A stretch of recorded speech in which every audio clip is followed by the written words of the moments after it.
Sumakay kami ng bus noon mula Calamba. Madaling araw nang umalis kami. Puno ang bus at normal naman ang biyahe. Iba't ibang tao ang nakasakayan namin sa bus. May bata, matanda at mga kabataang walang tigil sa pagkukwentuhan. Walang pasok noon kaya yung nag-aaral sa Kamaynilaan ay nagsisipag-uwian din. Tahimik lang kami ni nanay na nakaupo sa dulong upuan nang may sumakay na isang matandang babae at tumabi yun sa akin. Nakaupo kasi kami sa may pinakalikod, yung may 5 hanggang 6 na upuan. Tapos may bakante pa doon na isa. Umusog ako papalapit kay nanay kasi uupo siya dapat noon sa pagitan namin. Pasimple akong napatakip ng ilong. Sanay na akong makaamoy ng matanda dahil kasama namin si Lola na nanay ni tatay sa bahay at may pangkaraniwan talaga silang amoy.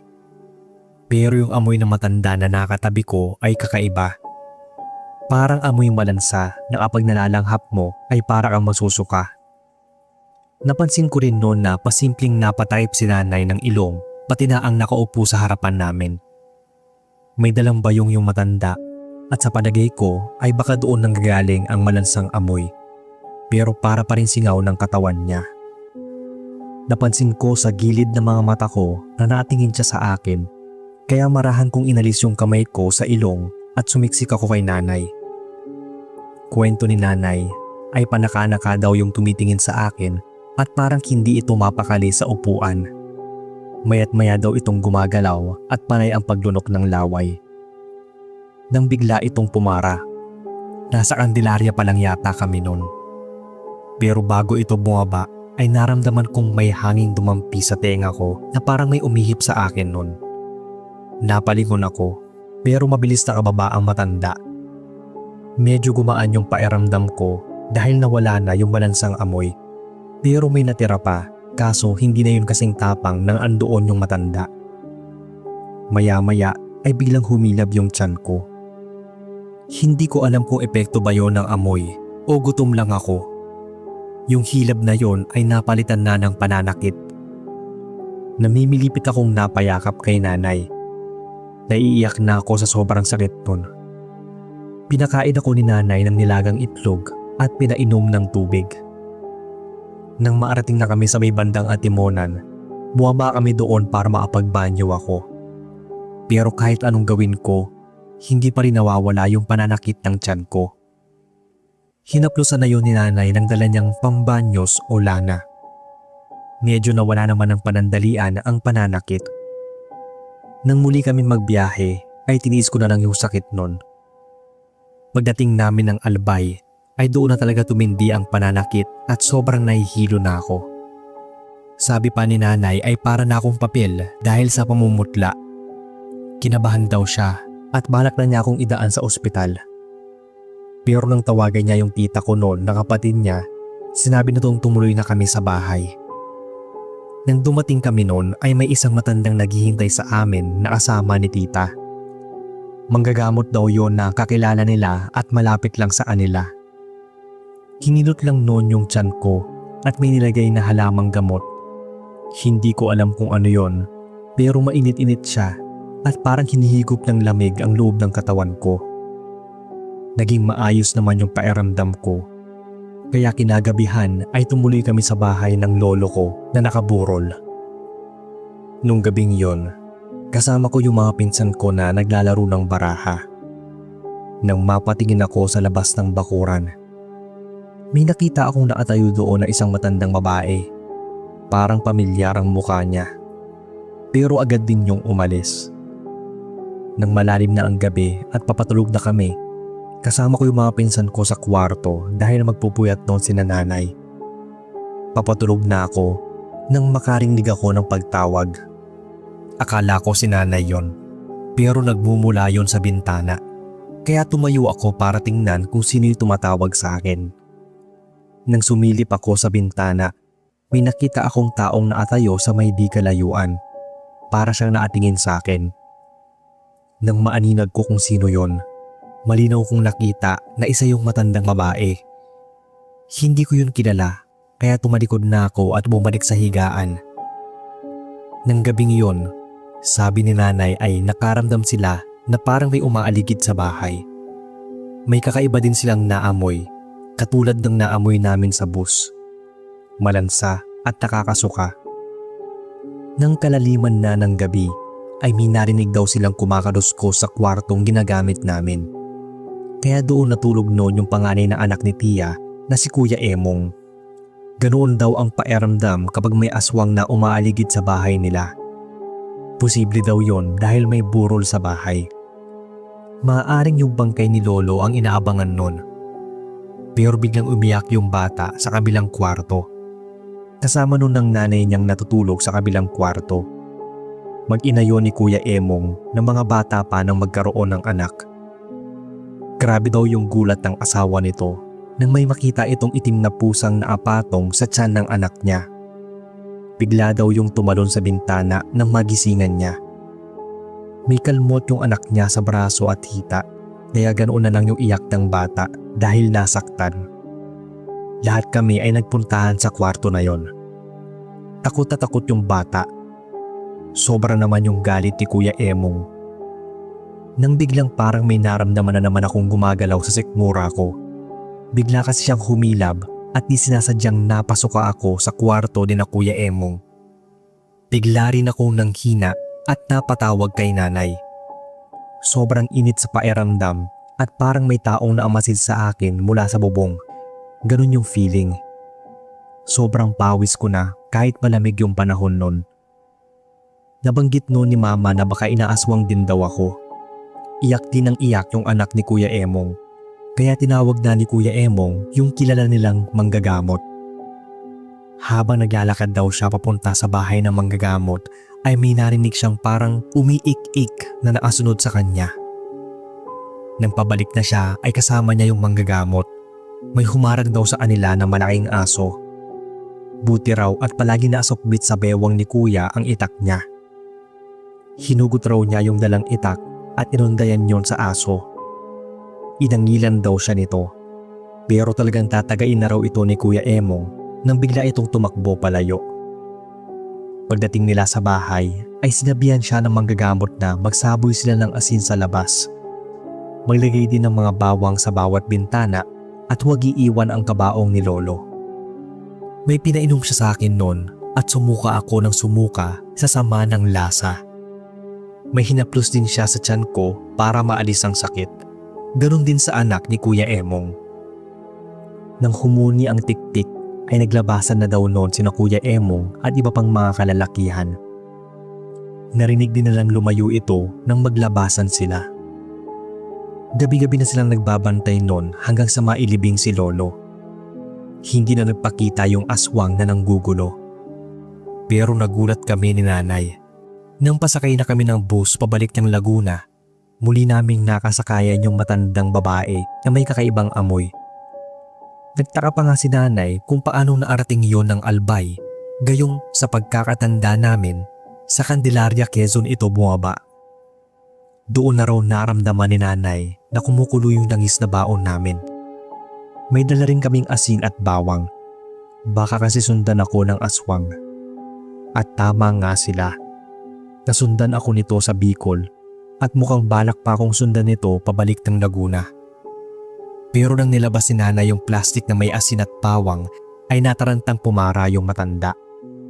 Sigurado kaming yun yung aswang na umaligid sa bahay dun sa Albay na tinuluyan namin. Balak pa yata akong pagpiyesahan, pati na yung maliit pang anak ni Kuya Emong at yung lolo kong nakaburol. Kung nagkataon ay tiba-tiba siya. Pero buti na lang at hindi na naig ang kasamaan. Hanggang dito na lang Sir Bob ang kwento ko tungkol sa aming biyahe papuntang Bicol, pati na yung experience namin doon. God bless po sa lahat. Hello po sa inyo Sir Bob at sa lahat ng mga nakikinig. Tawagin na lang akong Clyde, taga-Oriental Mindoro. Itong kwento ko ay tungkol sa nangyari nung maglipat kami ng bahay. Sa kabilang baryo lang din ito dito sa lugar namin. Sa kabilang baryo kasi nakahanap ng lupa yung panganay naming kapatid na nag-abroad. Nagpagawa siya ng bahay dito at nang mayari ay lumipat na kami. Una naming ipinasok sa bahay ay yung mga sinasabi nilang pampaswerte tulad ng asin, bigas, tubig at kung ano-ano pa. Itong bunso namin na nasa high school pa lang nun ay nabitbit din ng bawang, sabay biro na baka may aswang doon sa nilipatan namin. Mabuti na raw ang may bawang at asin, parehas daw pampaswerte. Tatlo nga pala aming magkakapatid na puro lalaki. Malaki ang adwat ng edad namin ng panganay. Anak sa pagkadalaga si kuya. Unang gabi namin noon ay hindi ako makatulog. Talagang nanibago ako o yun bang namamahay. Akala ko ay ako lang, pati rin pala sina papa. Bumangon ako para pumunta ng sala. Andoon na rin si papa at kuya at mahinang nanonood ng TV. Pumunta ako sa kusina para sana kumuha ng makakain. Midnight snack ba? Kaso, bigla na lang akong nakarinig ng umaangil na aso. Wala pa naman kaming aso noong mga panahon na yon. Marahan akong bumalik sa sala at sinabi sa kanila na may aso sa labas ng kusina. Hayaan ko na lang daw at baka aso yon ng kapitbahay. Kaya bumalik na ako noon ng kusina. Ganun na lang ang gulat ko, Sir Bob. Nakabukas yung bintana, nakatapat ng lababo namin. May nakita talaga akong nakasilip doon. Bigla akong napatawag kina papa. Mabilis naman nila akong pinuntahan at pinagalitan dahil ang ingay ko raw. Mahina akong sinabi sa kanila na may nakasilip na tao. Nakita nilang seryoso ako kaya sinilip na rin ni papa. Wala naman daw. Nagulat na lang kami na parang may bumagsak sa bubong. Hindi ko ba na nabanggit na that time 9 weeks pregnant na pala si mama pero hindi pa niya alam nun at ganun din kami. Maya-maya ay minarinig na lang kaming may naglalakad sa bubong. Kaya sabi ni papa, baka manok lang. Pero nang lumaon, unti-unting bumibigat at umiingay yung mga yapak na parang mas mabigat pa sa yapak ng pusa. Napasabi noon si papa na mukhang iba na daw yon at may bisita kaming nag-welcome sa amin. Doon na nagsimulang mag-utos si papa na kumuha ng asin at bawang. Yung biro ni bunso, nagkatotoo.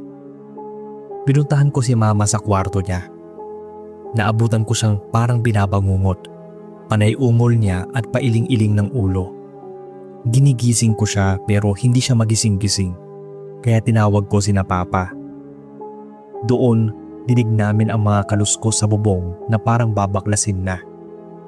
Binutburan ng asin ni papa ang palibot ng higaan nila. At nang muli niyang gisingin si mama ay nagising naman na ito. Nagsimula na kami magsaboy ng asin sa may bintana at pintuan. Itong si bunso nagising din sa ingay namin. Para daw kaming inaaswang na di mapakali. Pinatahimik namin siya at sinabihang may aswang nga sa bubong. Mahina siya nung napamura. Tapos bigla nagsalita na may naisip siya para itaboy yung aswang. Nagbalat siya ng maraming bawang at sinimulan niya itong iprito sa mantika. Hanggang sa kumalat ang aroma nun. Yung mga yabag sa taas parang biglang bumilis at pabalik-balik. Pero doon lang siya banda sa may kwarto ni mama. Ibang klase rin talaga yung bunso namin. Sa inis ni papa ay nagpasama siya kay kuya sa labas. Dinala na niya yung lalagyan ng asin at pinagsasaboy yun hanggang bubong. Dumadaing na si mama na masakit ang tiyan niya. Hanggat andoon yung nilalang na yon sa bubong ay lalong tumitindi ang pananakit ng tiyan ni mama. Nang mag-utos si papa na kunin ng buntot pagi kahit wala naman ay saka palang umalis yung nilalang. Napahawak si mama sa tiyan. Medyo umaayos na raw ang pakiramdam niya at nawala na yung pananakip. Nagmadali na rin pumasok sina papa ng kwarto sabay tanong kung buntis ba ito. Biglang napaisip si mama nun. 2 buwan mahigit na rin daw kasi siyang hindi dinadatnan. Kinabukasan ay nag-take siya ng pregnancy test. Excited kaming lahat nun at lumabas nga na positive. Sabi ni papa, mukhang kailangan na raw bumili ng buntot pagi at ibang pangontra dahil tiyak babalikan kami ng aswang. Buti na lang at may dala kaming maraming asin at bawang nun. Hindi lang yun pampaswerte sa bahay. Pangodra pa yung sa aswang na sumalubong sa amin. At tama nga si Papa. Bumalik yung aswang. Pero dahil natikman na nito yung bundot pagi nang minsang sumilip ito sa bintana, ay hindi na yun bumalik pa. Ang sabi ng mga kapitbahay namin ay ilang araw na raw nilang naririnig na umaalulong yung mga aso nila ng kakaiba. May nadidinig din silang pagaspas at malaking hayop na dumadaan sa bahay. Siguro daw ay dayo yun na namataan lang si Mama, lalo at bago kami sa lugar. Mabango daw talaga kasi sa pang-amoy nila ang mga buntis. Mga 17 years ago na rin pala ito nangyari. Magandang araw sa inyo, Sir Bob, at sa lahat ng mga nakikinig at tumatangkilik ng inyong channel. Tawagin na lang ako Martha. Itong kwentong ibabahagi ko sa inyo ay nangyari nang minsan magbiyahe kami ng boyfriend ko na si Ray papuntang Sorsogon. Mahilig rin kami sa mahabang road trip. Taga Maynila po kami at balak naming mamasyal sa mga naggagandahang spots sa Bicol. Umalis kami mga alauna ng madaling araw. Mag-aalas 4 noon na nasa Old Zigzag Road kami o bituka ng Manok Road na kung saan ay wala pang katao-tao. Sa may Quezon po pala to. At kung gusto nyo magpunta ng Bicol ay dadaanan nyo to. Pero kung araw ka babiyahe sa bahaging yun ng daan ay meron namang mga guide na nagtuturo ng tamang way sa mga biyahero. Dahan-dahan lang yung patakbo ni Ray dahil nga sa madilim-dilim pa at hindi namin alam na baka may malaking sasakyan na bigla kami makasalubong. Kaya nag-iingat kami at umiiwas sa aksidente na ilang beses na rin nangyari sa lugar na yon. Habang nag-uusap kami ni Ray ay nakatutok naman ang tingin namin sa daan. Panaka-naka akong tumitingin sa gilid ng daan. Medyo nagulat ako nang may madaanan kaming isang lalaking nakaturo sa daan. Para yung guide. Sa isip ko nun, ang aga naman ni Kuya. Hindi ba siya natatakot na madilim pa? In-expect ko nun Sir Bob na may kasama siya. Siyempre, medyo delikado din at creepy na mag-isa lang siya ng ganong oras sa lugar na yon. Nang mga ilang metro na ang nilayo namin mula dun kay Manong, ay may natanawan na naman akong lalaking naaturo. Medyo nakahinga ako ng maluwag para kay Manong na nauna. At least kahit papaano ka ako ay hindi ganun kalayo ang pagitan nila ng kasamahan niya. Kaswal ko lang nabanggit kay Ray na ang sisipag naman ng mga guides sa Zigzag Road at saka tatapang din. Napatanong lang siya kung bakit. Ako naman, kung bakit. Hindi ba niya nakikita na ang dilim pa tapos may bantay na? Ang sabi niya, wala naman daw siyang napansin, kaya hindi na ako nung nagsalita. Pero maya-maya ay may nakita na naman akong lalaking naaturo sa daan.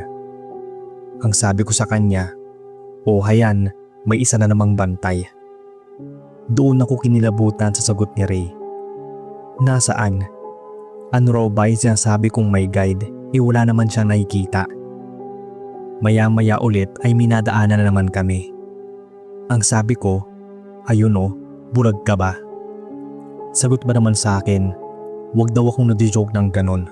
Nagmamaneho siya. Mahina kong sinabi na hindi nga ako nagbibiro. May madadaanan pa nga tayo. Pero parang hindi na rin ako kumbinsido kung nakikita ba ni Ray yung nakikita ko. Gumapang yung kilabot sa buo kong katawan. Nang muli kong makita ay napaiwas na ako ng tingin. Napamura ako na mapansin ko, Sir Bob, na yung nakita kong unang guide at yung mga nadaanan namin hanggang sa huli kong nakita ay iisa lang ang suot na damit.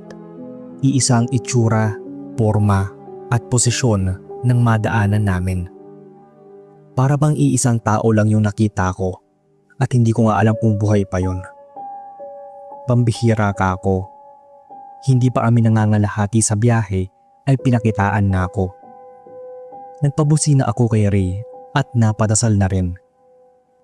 Hanggang sa wala na akong makitang Manong guide sa gilid ng daan.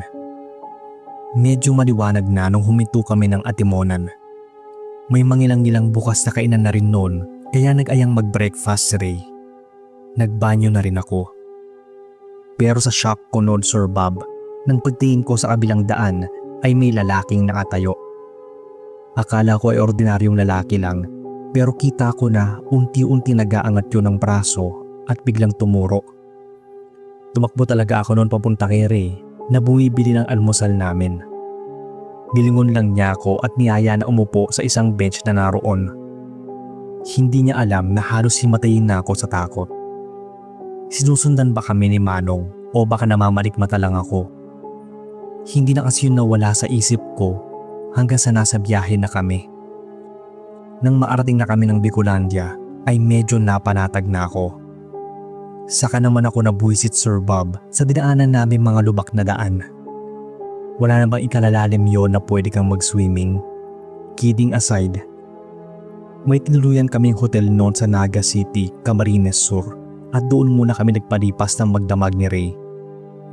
Nung medyo maliwanag pa, namasyal muna kami sa labas at doon na rin naghapunan. Mga alas 9 siguro ay pumasok na kami ng hotel. Pagkatapos maligo, pinasya muna naming manood sandali at naatulog na rin ng antukin. Pero nagising ako dahil parang may naatingin sa akin. Pagdilat ko ay may nakita akong taong naatayo sa may paanan namin. Hindi man lang yon gumagalaw kahit nakita ako nung gising. Hindi ako nagpatay ng ilaw sa CR ng room namin kaya naaninag ko yung taong yon. Napasigaw na lang ako nang makilala ko to. Narinig kong ginigising ako ni Ray. Nakadilat na ako noon pero hindi kumagalaw yung katawan ko. Kitang-kita ko yung lalaking naatayo sa harapan ko pero parang hindi naman yon nakikita ni Ray. Nang ginugyug niya ako ay nalipat yung tingin ko sa kanya. Nakahinga ako ng maluwag kaya naigalaw ko yung buo kong katawan. Naubo pa nga ako sa paghahabol ng hininga. Nag-alala si Ray dahil lang sa puin niya ako sa noo ay mainit ako. Pinainom niya ako ng gamot at kinumutan. Hindi ko alam kung sleep paralysis pa yung nangyari sa akin o ano o naalimpungatan. Hindi ko nasabi sa kanya na nakita ko yung multo ng guide. Binantayan niya ako hanggang sa maatulog ako. Nakaramdam ako ng panlalamig at pakiramdam ko ay may iba pa aming kasama doon. Pero hindi na ako nagmulat ng mata at sumiksik lang kay Ray. Nang magdilat ako ay mag-uumaga na. Sinabihan ko siya na daan muna kami ng simbahan bago kami magpatuloy papuntang Sorsogon na yun talagang pakay namin sa biyahe. Pagkagaling ng simbahan ay doon na gumaan yung pakiramdam ko. Nawala na yung parang may naasunod at nakatingin sa akin. Nung papunta kaming hotel ay medyo masama na ang pakiramdam ko. Hindi ko lang sinasabi kay Ray para hindi rin masira yung lakad namin. Buti na lang, nang maarating kami ng Sorsogon ay mas guminhawa yung pakiramdam ko at na-enjoy na rin namin yung pamamasyal namin doon. Ikinuwento ko na lang ang lahat sa kanya nung nakauwi na kami ng Maynila. Hello sa inyo Sir Bob pati na sa mga listeners nyo. Ako si Brian, subscriber at silent listener nyo na taga Bataan. Kamakailan lang ay minaikwento ang pinsan ko sa akin tungkol sa pinasukan niyang bahay noon bilang driver sa Bulacan. Itago na lang natin siya sa pangalang Kuya Chito. Nasa 33 years old daw siya nang mabasukan bilang driver sa isang may kayang mag-asawa. Malaki raw ang bahay ng mga ito pero medyo antik na. Nasa late 50s na ang mga amo niya at buhay pa raw ang nanay ng babae na naka-wheelchair na. May dalawa silang anak na may kanya-kanya na ring pamilya. Kaya sila na lang ang nakatira sa bahay na yon at yung dalawang kasambahay. Si Kuya Chito daw ay may sariling kwarto na nasa basement. Halong tabla at semento ang yari ng bahay. Kasi ayaw nilang ipabago yung kinalakihan nilang sahig na tabla sa second floor. Inaayos na lang yon kapag medyo marupok na. Kwento ni Kuya, itong matanda na tawagin na lang nating Lola Esme ay may daladalang kampanita o handbell sa bulsa ng suot nito. Yun daw ang ginagamit nito kapag natawag niya ang mga kasambahay. Sobrang luma na raw noon at ang sabi ng matanda, swerte daw yon sa bahay. Nagtataboy daw yon ng kamalasan at masasamang elemento. Nagugulat na lang daw si Kuya kapag bigla nitong pinapatugtog ang bell. Pag narinig na daw yon ay natataranta na ang mga kasambahay dahil ayaw ng matanda na pinaghihintay siya ng matagal. Pinapatulog daw niya yon kapag kakain na, magbabanyo at kapag gusto nitong maligo o matulog. Sabi ni Kuya, isang gabi daw, tulog na ang lahat. Sobrang tahimik ng bahay. Nang bigla na lang daw tumunog yung bell ni Lola Esme, dinataranta ang isang kasambahay na unang nakarinig. Nagmamadali itong pumasok ng kwarto ng matanda. Sinuotan naman daw ito ng diaper kapag natutulog na, pero baka dumumi ito kaya tinawag sila. Pagbukas daw ng kasambahay ng pinto ng kwarto, nagulat siya na may isang babaeng nakatayo at hawak-hawak yung bed. Hindi pinapatay yung isang lampshade sa tabi ng higaan ng matanda, kaya kitang-kita daw nito yung babaeng may hawak ng bed. Natulala na lang ito at hindi nakakilos o nakasigaw.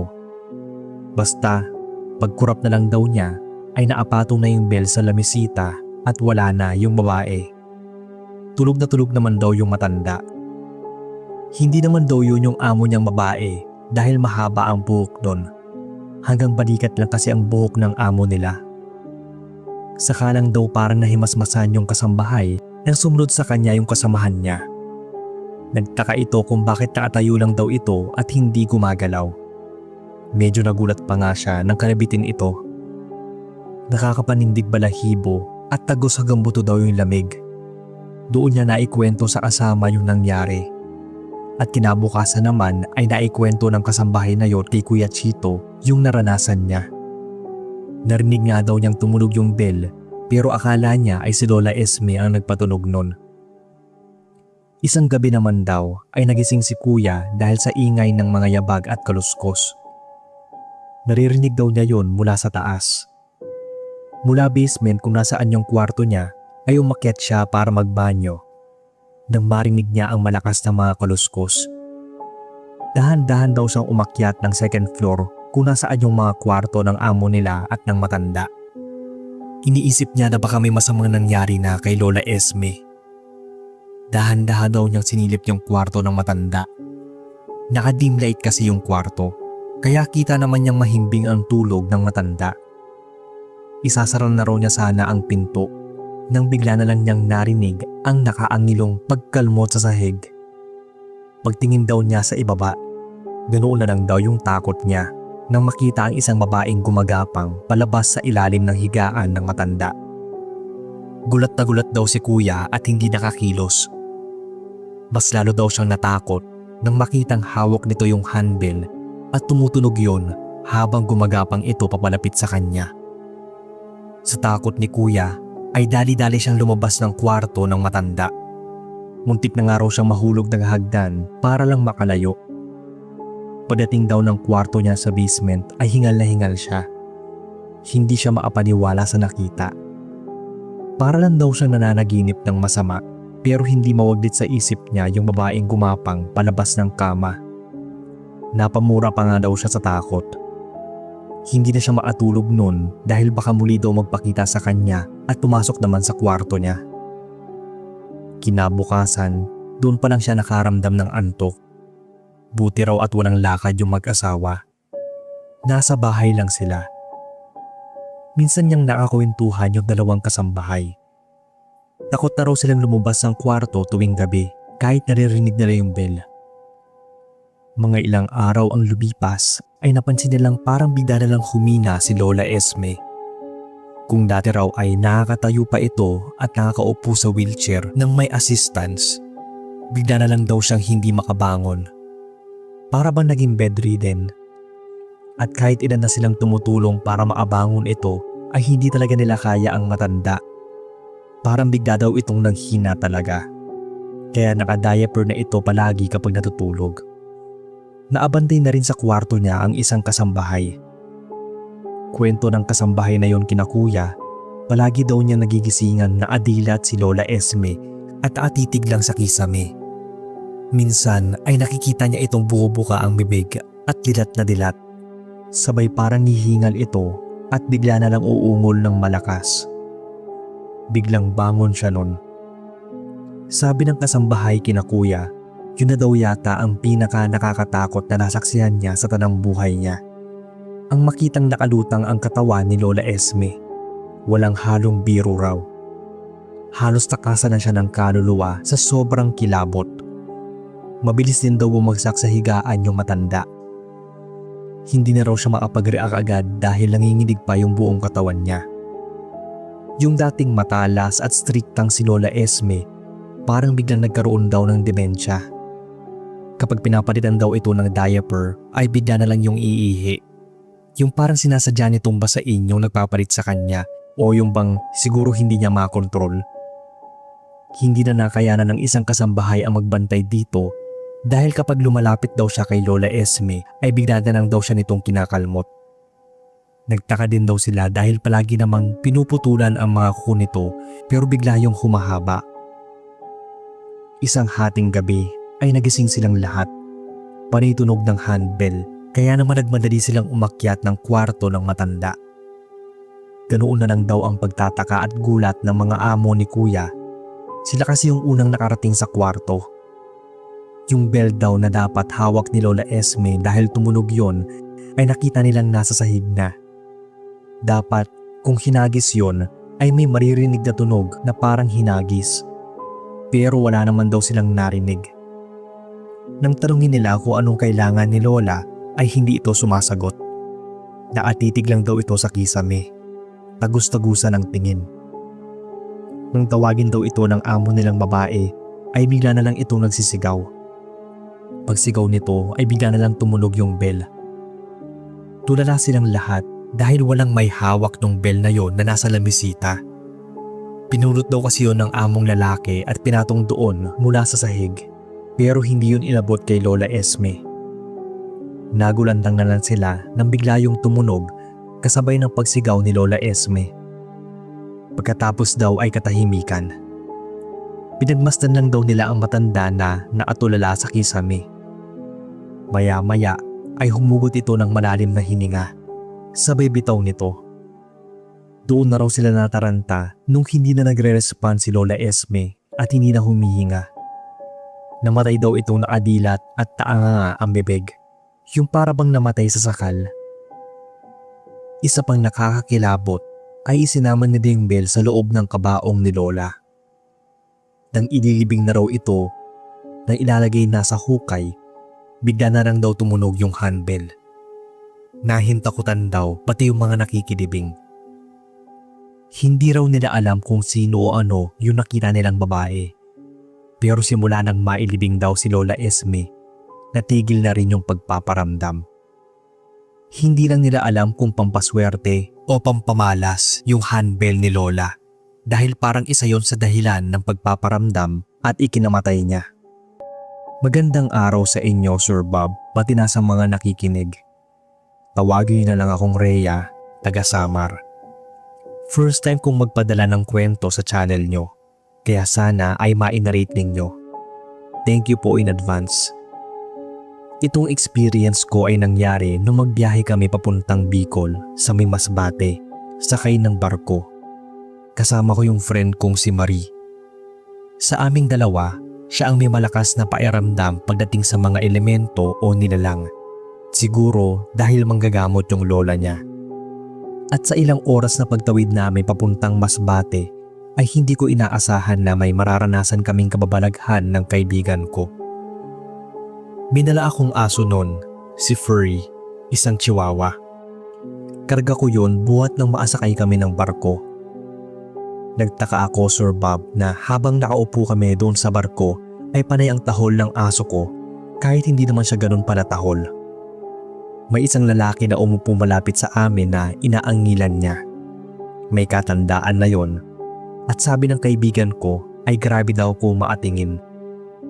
Kahit na nilayo ko na yung aso ko ay umaangil pa rin ito doon sa tao. Pinapatahan ko na nga si Furry kasi nakakahiya na sa mga pasahero. Doon nung time na yon, hindi naman ganun karami yung nakasakay. Nakasunod din daw ang tingin noon sa amin, sabi ni Marie. Tumalikod kami at lumayo sa taong yon. Pero panay pala ang lingon ni Marie doon. Nakita niyang tumayo din daw yung lalaki at nagtungo sa banyo. Binantayan daw yon ni Marie. Hindi daw niya alam kung bakit may kakaiba siyang nararamdaman sa taong yon. Pero ilang minuto na daw ang lumipas ay hindi pa rin yun lumalabas. Iisa lang naman yung banyo na yun doon sa area kung nasaan kami dahil hindi naman ganun kalakihan ng barko at ilang oras lang naman ang biyahe. Kaya imposibleng magtagal daw yun sa loob gayong may naghihintay sa labas. Ang pinagtataka daw niya ay nang buksan ng kasunod ng lalaki ang pinto ng banyo ay bumukas yun at pumasok ito. Lumapit pa sa banyo noon si Marie. Sigurado daw siyang hindi niya nakitang lumabas yung lalaki. Kinikilabutan na siya noon dahil napagtanto niyang bigla na lang yun nawala. Nang maarating kami ng port at pababa na ng ferry, nagulat si Marie dahil nakita daw niya yung lalaki sa port na nakatingin sa direksyon namin. Papaano daw mangyayari yon ganung hindi pa nagpapababa ng pasahero? Narinig na naman naming umaangil yung aso ko at doon din siya nakatingin sa port. Nang muli yung tingnan ni Marie ay wala na yung lalaki. Naguluhan pa ako dahil hindi ko naman yun nakita sa port. Tinanong ko yung friend ko kung sigurado ba siyang yun yung nakita niyang tao. Sigurado daw siya dahil ganun na ganun yung suot at itsura nito. So anong ibig sabihin nun? Hindi pa tuluyang dumaong yung ferry pero nakababa na siya? Tanong ko. Biglang nabanggit ni Marina na napansin daw niyang walang guhit sa ilalim ng ilong papuntang bibig yung lalaki. Baka daw engkanto o elemento yung lalaking yon. Natawa pa ako sa sinabi niya. Pero nung andoon na kami mismo sa port, nagulat na lang ako nang biglang nagtatahol na si Furry. Paglingon ko sa may likuran ay andoon na yung lalaki. Nagulat din si Marie. Hindi nagsasalita yung lalaki at nakatingin lang ito palagi. Tapos bigla na lang yung mawawala. Malalaman na lang namin yon kapag hindi na umaangil o tumatahol yung aso ko. Nang sabihin ni Marie na umalis na kami at huwag nang papansinin ng presensya nun ay hindi na muling nagpakita pa. Pero ilang araw lang, nung andoon na kami sa kamag-anak ko sa Bicol ay para nakikinita na daw nito ni Marie. Hindi kaya kako may gusto sa kanya yung lalaking sinasabi niyang engkanto? Mukhang hindi daw siya o ako ang sinusundan nun, kundi yung aso ko. Baka namamanghalang daw ito. Pero ayon, isang araw, nilagnat na lang si Marie at tinubuan ng mga rashes. Wala naman daw siyang allergies o nakain na ano. Hindi naman siya gumaling kahit binigyan na ng gamot sa ospital. Andun pa rin kami noon sa Masbate, kaya nagpunta na kami sa albularyo. Doon nga ay nalaman naming naengkanto si Marie. Gumaling naman siya pagkatapos naming mag-alay ng puting manok at itlog. Ang hindi lang namin sigurado noon ay kung yun ba talaga ang itsura ng engkanto o baka sumapi lang din yun at kung yun din yung naminsala sa kanya. Siguro ay hindi gaanong nakakatakot ang karanasan naming yon. Pero hindi naman araw-araw ay nakakaranas tayo ng kababalaghan katulad ng naranasan namin. Palaisipan lang talaga sa amin ni Marie kung paanong hindi man lang namin nakitang lumabas yung lalaki mula sa banyo. Tapos, di pa nakakadaong ang barko ay andoon na siya sa port. Pero dahil nagkasakit si Marie at sa masyado siyang curious, kaya siguro napagtripan o naparusahan siya ng engkanto. Hindi na rin naman namin nagaanong pinag-usapan yon hanggang sa makabalik kami ng Samar. Pairamdam pa rin daw kasi ni Marie ay nakasunod pa rin yon sa amin. Ilang years na rin to nangyari na magpasa hanggang ngayon ay misteryo pa rin sa amin. Kayo ba? Naniniwala ba kayo sa mga engkanto? Magandang gabi sa inyo Kuya Bob at sa lahat ng mga listeners. Tawagin na lang akong Antoinette, taga Dumaguete. Itong story ay karanasan pa ng nanay ng lola ko na si Adeng. Si Lola Losing naman ang kanyang ina. So napakatagal na po nitong nangyari. Dati pa man daw ay nauso na ang mga mutya, anting-anting at agimat. Pinaniniwalaan nilang swerte ang mga bagay na pambihira lang makita tulad ng mga mutya. Noon pa man daw ay nangangalaga na sila ng ganung mga bagay, katulad na lang ng mutya ng bigas. May nagbigay daw na isang kaibigan ng ganoong mutya kay Lola Losing. Nasa elementarya pa lang daw si Lola Ading nung mga panahon na yon. May maliit daw silang sakahan at simula nang mapa sa kanya ang mutya ng bigas ay gumanda na ang ani nila. May kaibigan daw siya noon na tawagin nating Trining. Tumutulong-tulong daw itong si Trining sa sakahan nila. Meron din daw silang kapiranggot na lupa na sinasaka pero hindi raw palaging maganda ang ani. Turo naman daw talaga kapag magsasaka, nagtutulungan. Inilihim daw ni Lola ang tungkol sa mutya maliban syempre kay Lolo na asawa niya. Kapag anihan na ay dinadala niya ang mutya sa sakahan. Dinadasalan at hinahalo sa ilang butil ng naaning palay. Pag nagtatanim naman ay binababad nila ng ilang sandali sa tubig na gagamitin pambabad sa itatanim na palay. Hindi raw nila alam nung una kung epektibo ba yon. Pero nakita nila ang resulta na gumanda ang ani. Nang nasa bahay daw sina Lola Lusing ay napag-usapan nilang mag-asawa ang tungkol sa mutya. Tuwang-tuwa sila noon dahil nga naging matiwasay ang pamumuhay nila. Hindi nila alam na may nakikinig pala sa kanila na hindi inaasahang bisita. Nalaman nito ang tungkol sa mutya ng bigas. Isang araw daw ay nawala ang mutya ni na Lola Lusing. Ang huling natandaan niya ay ipinatong lang niya yon sa may bigasan. Nasa maliit na garapon yun nilagay. Kahit anong hanap daw nila sa buong bahay ay hindi nila ito makita. Medyo nalungkot daw ang mag-asawa dahil baka bigla na lang daw magbago ang takbo ng ani nila. Pero hindi raw yun nagbago at lalo pang naging masagana ang ani. Pero kinatrining daw ay ganun pa rin. Walang pinagbago at tinirhan pa ng mga peste ang taniman nila. Nagulat at tatakot daw sina Lola nang magpunta sila sa palayan ni Trining. Ang dami raw daga ang naglipana sa palayan nila at may kung ano-anong pesteng kumakain ng mga palay nila. Sumunod daw noon ay nagkanda leche-leche ang buhay ni Trining. Nagkasakit ang anak niya. Ang sabi ay naengkanto daw ito kaya nagkaroon ng mga pasapasa sa katawan. Itong si Trining naman ay bigla raw nangayayat dahil sa kamalasang natamo niya at ng pamilya niya. Tinulungan naman daw sila ni Lola Lusing. Pero kahit ganoon na daw ang nangyayari sa kanila ay binalot pa rin ng inggit itong si Trining. May ginawa ito kay Lola Lusing. Pinakulam niya si Lola. Nagising na lang daw noon si Lola na sobrang nananakit ang tiyan niya. Hindi raw niya kayang indahin ng sakit dahil parang pinipiga daw yung bituka niya. Nasusuka rin siya pero walang lumalabas. Nagpatawag na sila ng manggagamot dahil hindi naman masyadong uso noon ang dinadala agad sa pagamutan. Mas pinaniniwalaan nila ang mga kababalaghan at pamahiin. Nang ginagamot na si Lola, nagulat daw yung manggagamot dahil hindi basta sakit ng tiyan ang nangyari kay Lola. May namiminsala daw sa kanya. Ito kasi manggagamot na to, kilala sa lugar nila. Magaling daw ito dahil lahi talaga sila ng manggagamot ng mga nadwende, na aswang, na kulam, na barang o na engkanto. Marunong din daw itong mangulam pero hindi niya ginagawa. Kinokontra lang niya. Mabuting araw at agad pinapunta sa kanya si Lola Lusing dahil baka lumala daw ito kapag hindi nagamot. Hindi na naikwento ni Lola Ading kay Mama ang buong detalye ng paggamot kay Lola Lusing. Basta raw may orasyon at dasal na ginamit. May pinahid lang daw ito sa tiyan ni Lola para mawala ang pananakit. Ilang araw ang lumipas nang malaman niya nagkasakit ng malala si Trining. Hindi na daw kasi ito nagpapakita. Nalaman niya na lubobo ang tiyan nito kahit hindi naman buntis. Yung para nasusugat-sugat pa raw at ninanana.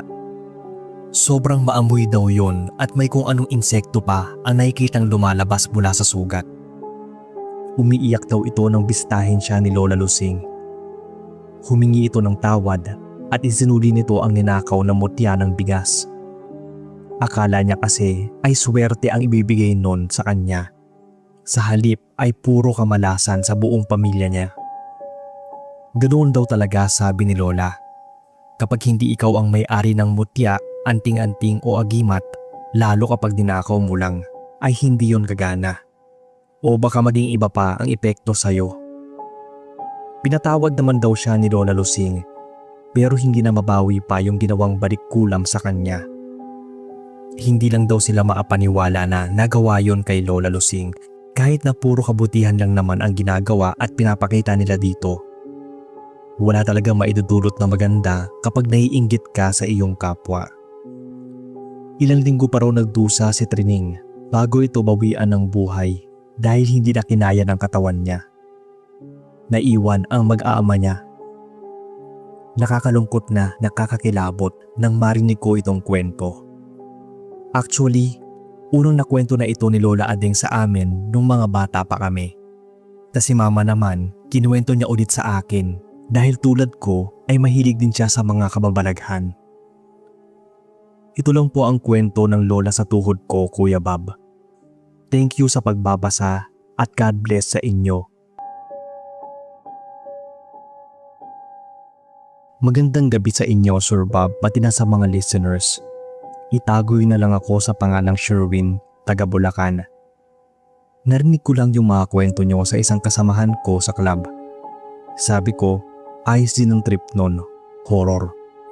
Pero nang mapainggan ko ay halos maubos ko ng painggan yung mga uploads nyo.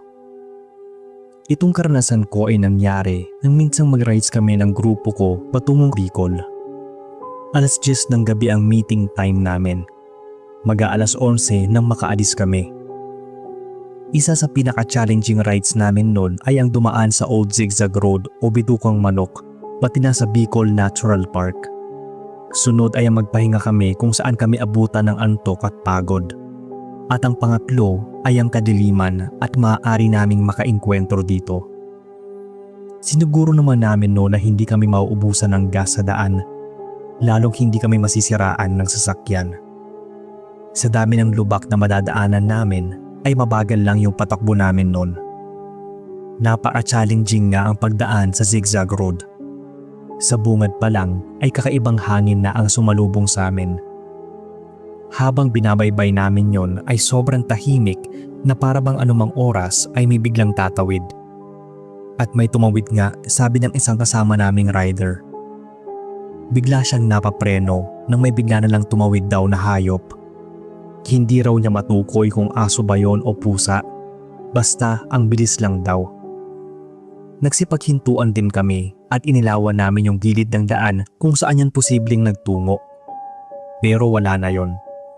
Kaya imbis na tumuloy kami ay nagpahinga na lang muna kami sa gilid ng daan. Nakaramdam na rin kasi kami ng antok pati na yung iba naming mga kasamahan. Hindi namin gaanong pansin ang mapunong gilid ng daan. Lahat kami ay inaantok at pagod. Yung iba naman ay gutom. Kanya-kanya muna kaming hanap ng pwesto. Hanggang sa maidlip ako. Tahimik na nun nang pamayat-mayang may dumadaan ding sasakyan. Ilang saglit ang lumipas ay may narinig akong humaharurot ng motor. Ang bilis nun na parang hindi alintana yung kurbada na daan. Nang bigla ko lang narinig yung pagsalpok nun. Napatayo ako at napatingin kung saan yun bumangga. Nilapitan ko pa yon pero parang walang bakas na may bumanggang motor doon. Kaya naisip ko na baka naalimpungatan lang. Nang pabalik na ako sa pwesto at motor ko, nagtaka ako nun dahil wala na yung mga kasamahan ko. Ginala ko yung tingin ko at mag-isa na lang talaga ako. Ni wala akong narinig na tunog ng motor o dumaan man lang kung saan ako. Imposible naman ding iwan ako ng mga kasamahan ko. Pati nga yung motor ko ay wala na doon sa pwesto. Kaya ibig sabihin ay mag-isa lang akong maglalakad sa madilim at nakakatakot na daan. Tinawag ko yung mga pangalan nila pero wala na talaga yung mga kasama ko. Nagsisigaw na nga ako at kinakabahan na may kasamang desperasyon at takot. Nang may marinig akong boses. Lalo akong kinabahan dahil wala naman ako nakikitang tao. Pero nagulat na lang ako nang may biglang umalog sa katawan ko. Napahugot ako ng malalim na paghinga at pagmulat ko, andoon na silang lahat at nakapaikot sa akin. Takang-taka at taga-alala. Binabangungot daw yata ako. Kahit nga ako ay naguluhan. Para kasing totoo yung nangyari. Sinabi ko sa kanila na nanaginip ako na iniwan nila ako doon at dinala pa yung motor ko. Nagtawanan sila. Muling nagkaya ang umalis na dun sa area, pero hindi pa rin mawaglit sa isip ko yung masamang panaginip na yon. Sa dami naman ay bakit ako pa? Siguro ako lang ang naatulog ng malalim. Sa kakaisip ko nga nun, hindi ko na malayan na may mabilis na nag-overtake sa akin at dire-diretso yon sa gutter. Mabuti at hindi siya nagtuloy-tuloy sa bangin. Nagulat kami noon at napahinto. Isa kasi sa mga kasamahan namin ang sumemplang. Hindi rin daw niya alam kung bakit parang may pumiga ng manibela niya. Biglang bumilis yung pagpapatakbo niya na hindi na raw niya makontrol ang motor. Naalala ko yung nakita ko noon o yung panaginip ba yun. Ganun na ganun ang nangyari. Pero bigla yung naglaho. Hindi ko alam kung vision ba yun o nagkataon lang. Sabi nga nila ay delikado ang daan na yun. Buti at wala namang malaking pinsala yung kasama namin. Nagpahinga lang siya saglit at bumiyahe na ulit kami. Huminto lang kami nang maarating namin sa Gumaka. Mag-aalas 4 na yon ng umaga. Kaya dumaan muna kami doon sa may tabing dagat. Doon na namin kinain yung baon namin. Nagpalipas muna kami ng mahigit 1 oras at nagpahinga na rin bago tumuloy sa biyahe. Nang paalis na kami sa lugar na yon, may napansin akong parang itim na usok na nakasunod sa amin, lalo na doon sa kasamahan naming sumemplang. Para pa nga yung nakaangkas. Nagkusot pa ako ng mga mata dahil baka hamog lang yun o di kaya usok ng tambutso. Bigla din yung nawala. Kung ano-ano na'y nakikita ko simula nang huminto kami sa kalagitnaan ng zigzag road. Marami din kaming napagdaanan nang maarating ng Kamsur. Ilang lubak na daan at pabugso-bugsong ulan. Pero ang hindi ko makakalimutan nun ay nang makita ulit yung itim na usok na para bang may sinusundan. Palagi yung nasa likuran ng kasamahan naming sumemplang sa di ko malamang dahilan. Hindi ko nun masabi-sabi dahil parang ako lang yung nakakakita. Nang maarating kami ng Albay, doon na nagsimulang parang may iniinda itong kasama namin. Maya-maya itong tumitikhim at napapahawak sa dibdib. Sinabihan namin siyang magpahinga muna. Pero tuluyan na siyang tumumba habang sapu-sapu ang dibdib. Agad kami naghanap ng ospital na madadalhan sa kanya. Pero sa kasamaang palad, dead on arrival na yung kasamahan namin. Atake sa puso ang ikinamatay. Yung usok na nakasunod sa kanya ay bigla na lang nawala. Minsan, napapaisip ako kung ano yung mga nakita ko, saan nagsimula at paanong nangyari. Napatanong ako kung nakita ko ba si kamatayan o yung sundo ng kaibigan namin. Siya ba yung usok na yon? Para kasi akong nananaginip na nagkatotoo. Pero may naalala ako noon nang paalis pa lang kami. Parang namataan ko tong isang kasamahan namin na walang ulo, pero hindi pa ako sigurado noon. Binaliwala ko yon dahil akala ko ay wala lang. Kaso, nang balikan ko ay para na pala yung pangitain na pinagsisihan kong hindi pansinin.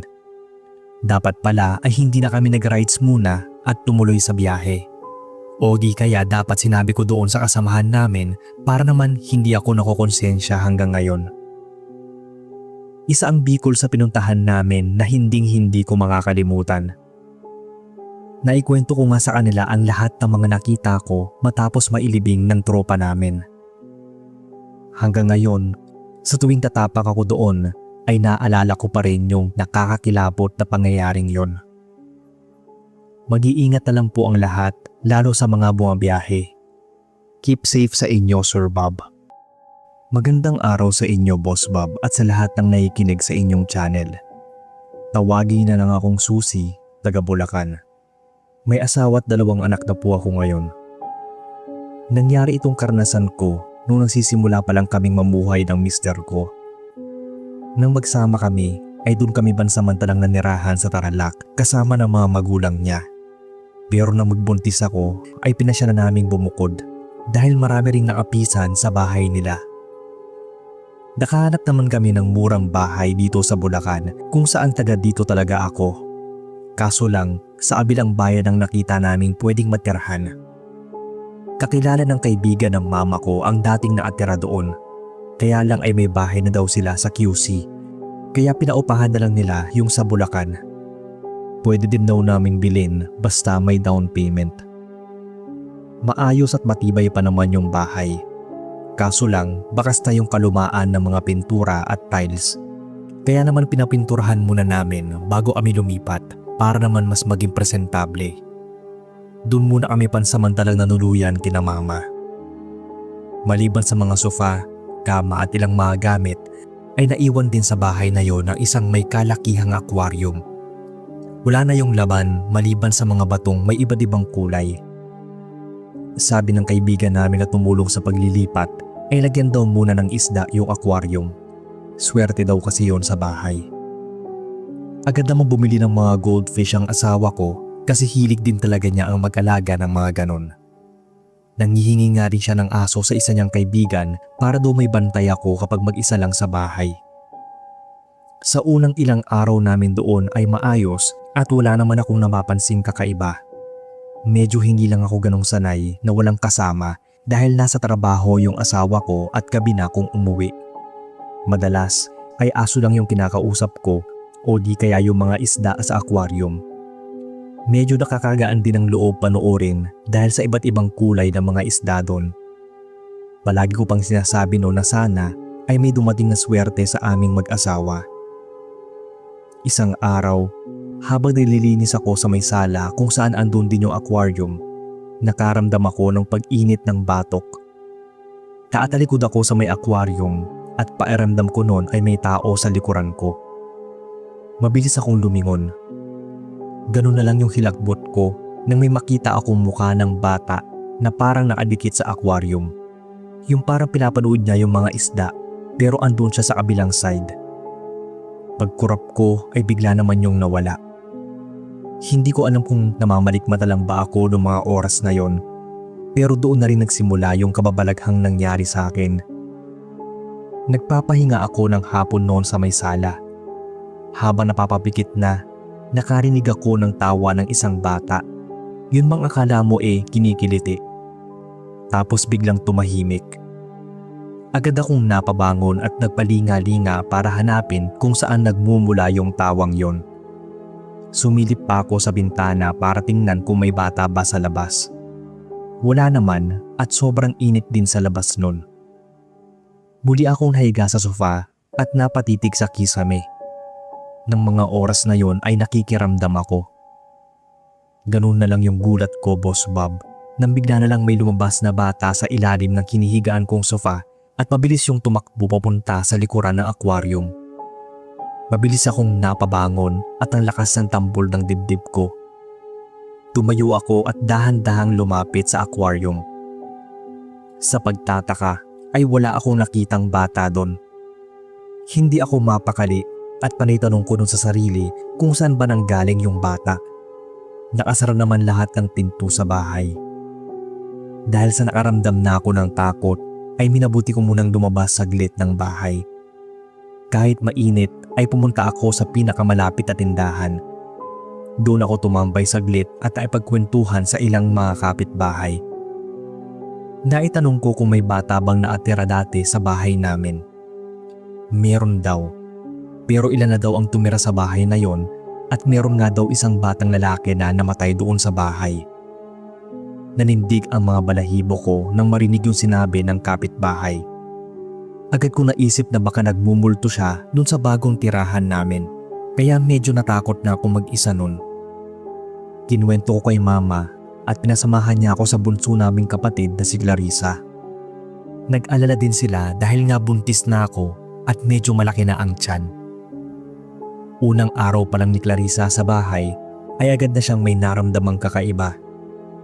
Habang nagwawalis daw kasi siya noon sa sala, ay biglang parang nagkagulo daw lahat ng mga isda sa loob ng aquarium. Yung parang ginagalaw yung tubig. Sunod daw ay parang may narinig siyang tumiling bata. Nakita daw niyang sobrang bubula yung tubig sa aquarium na parang nilakasan yung pressure ng oxygen. Wala naman daw gumalaw noon dahil nasa kwarto raw ako noong mga oras na yon. Isang gabi noon ay late nang umuwi yung asawa ko dahil nag-overtime. Dalawa lang kami ni Clarissa sa bahay. Pareho na kaming patulog nang biglang bumukas yung pinto ng kwarto ko. Alam niyo yung parang may tumulak. Napabangon ako dahil akala ko ay dumating na yung mister ko. Pero walang nagpailaw ng kwarto. Bumangon na rin ako noon para mag-CR. Nasa kusina pa yung banyo namin at nadadaanan yung sala. Pagdaan ko doon ay parang may biglang tumakbo galing aquarium. Mabilis akong napatingin doon at kitang-kita ko yung maliit na aninong nagtatatakbo na parang sa bata. Hindi ko alam kung babalik ba ako ng kwarto ko o tutuloy sa banyo. Matapos kong makita yon ay nakarinig na lang ako ng tawa. Hindi agad ako nakakilos sa kilabot. Bigla akong nanghina at nanginig. Para bang hindi ko maihakbang yung mga paa ko, lalo nung makita kong huminto yung anino at tatigil din ang pagtawa. Marahan at medyo nabubulol kong tinanong kung sino siya. Ramdam kong umakyat sa batok ko ang pamamanhid at kinaw. Para akong naistatwa. Nang pagkisap ko ay bigla na lang nawala yung anino ng bata. Napasalampak na lang ako sa sahig dahil sa sobrang takot at pagkagulat sa na-experience. Naabutan akong ganoon ng asawa ko at dali-dali niya akong dinaluhan. Kinabahan din daw siya dahil akala niya ay nadulas ako, lalo at malaki na yung tiyan ko. Tinulungan niya akong makatayo at sinamahan sa banyo. Nang nasa kwarto na kami ay kinuwento ko sa kanya yung nakita ko, pati na rin yung kay Clarissa. Hindi siya maapaniwala. Ang akala ko nga ay hindi siya maniniwala sa akin. Pero medyo nag-alangan siya nung sabihin sa akin na kahit daw siya ay may naranasang kababalaghan sa bahay namin. Nagising daw siya ng madaling araw at nakita niya na parang may gumagalaw malapit sa may aquarium. Nilapitan niya yon at tiningnan mabuti. Nagulat na lang daw siya nang may makita siyang muka sa kabilang side ng aquarium. Bigla siyang napaatras daw. Pero agad din nawala kung ano man yung nasa likod ng aquarium. Kaya napaisip din ako kung yung bahay ba talaga na yon yung minumulto o yung mismong aquarium. Doon kasi namin madalas makita yung bata. Sabi nga ng mister ko nang malaman niya yung tungkol sa namatay na bata sa bahay namin, baka mahilig ito sa mga isda o di kaya ay siyang may-ari ng aquarium. Kaya nang mag-weekend ay pinabless namin yung buong bahay, pati na rin yung aquarium. Kung hindi pa raw yun mawala ay babasagin na lang daw namin yung aquarium at papalitan ng bago. Pero nadala naman sa holy water at dasal. Hindi na nagparamdam pa yung bata dun sa lumang aquarium na sinasabi ding pampaswerte daw. Siguro ang maituturing kong swerte ay yung healthy kaming buong mag-anak at walang sobrang bigat na problemang pinapasan.